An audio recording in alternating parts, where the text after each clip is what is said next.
معاشرتی زندگی میں آپ کا کیا پہلو ہے، آپ کی سیرت سے کیا پہلو نکلتا ہے؟ میرے بھائیو، سب سے پہلی بات یہ ہے سچائی۔ ابراہیم علیہ السلام کی صداقت اللہ رب العالمین نے قرآن میں بیان فرمائی ہے، اِنَّهُ كَانَ صِدِّيقًا نَبِيًّا، وہ ایک سچے راست باز نبی تھے۔ ایک انسان کو سچا ہونا چاہیے، جھوٹا نہیں ہونا چاہیے، جھوٹ بولنے والا نہیں ہونا چاہیے۔ نبی کی نسبت کرنے والے ابراہیم علیہ السلام کی قربانی کو زندہ کرنے والے یہ بات غور سے سن لے۔ بردباری ہونا چاہیے، نرمی ہونا چاہیے میرے بھائیو۔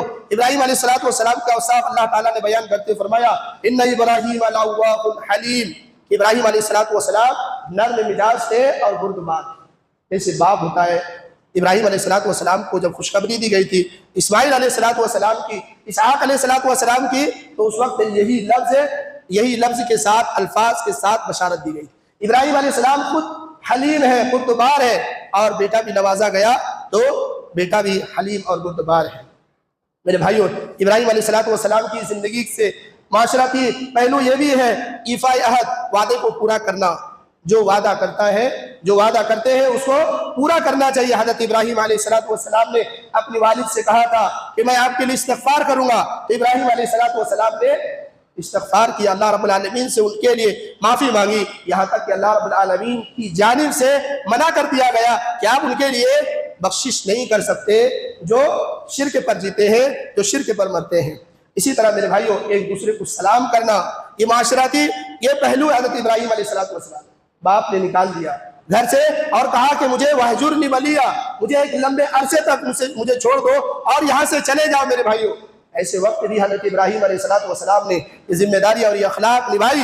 ابراہیم علیہ السلام نے کہا سلام علیکا، آپ نے فرمایا کہ آپ کے اوپر سلامتی ہو، میں آپ کے لیے ساستغفرک لک ربی انہ کان بی حفیٰ، میں اس پروردگار سے جو بڑا مہربان ہے میں اس سے آپ کے لیے استغفار کروں گا۔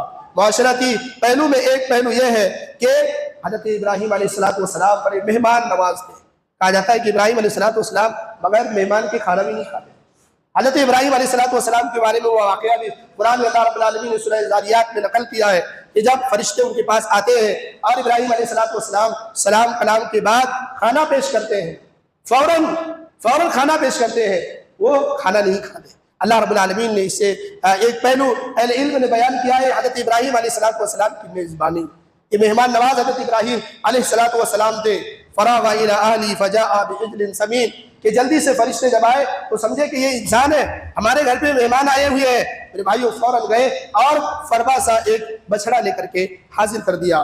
حضرت ابراہیم علیہ السلام لوگوں کے لیے دعا کرنے والے جتنے بھی انبیاء ہیں، اللہ رب العالمین نے جتنے انبیاء دنیا میں 1,00,000 تقریباً 24,000 پیغمبران دین اللہ رب العالمین نے مبعوث کیے، سارے انبیاء کی فطرت میں یہ بات تھی کہ اپنے لیے اور اپنے والدین اور اپنے امت کے لیے، سارے لوگوں کے لیے دعا کرتے تھے۔ حضرت ابراہیم علیہ السلام نے بھی ایسے ہی سارے لوگوں کے لیے دعا کیا، ربنا اغفر لی ولوالدی وللمؤمنین یوم یقوم الحساب، کہ اللہ مجھے بخش دینا، میرے والدین کو بخش دینا، اور تمام مومنین کو اللہ قیامت کے دن بخش دینا۔ یہ حضرت ابراہیم علیہ السلام کی معاشرتی پہلو ہے۔ میرے بھائیوں،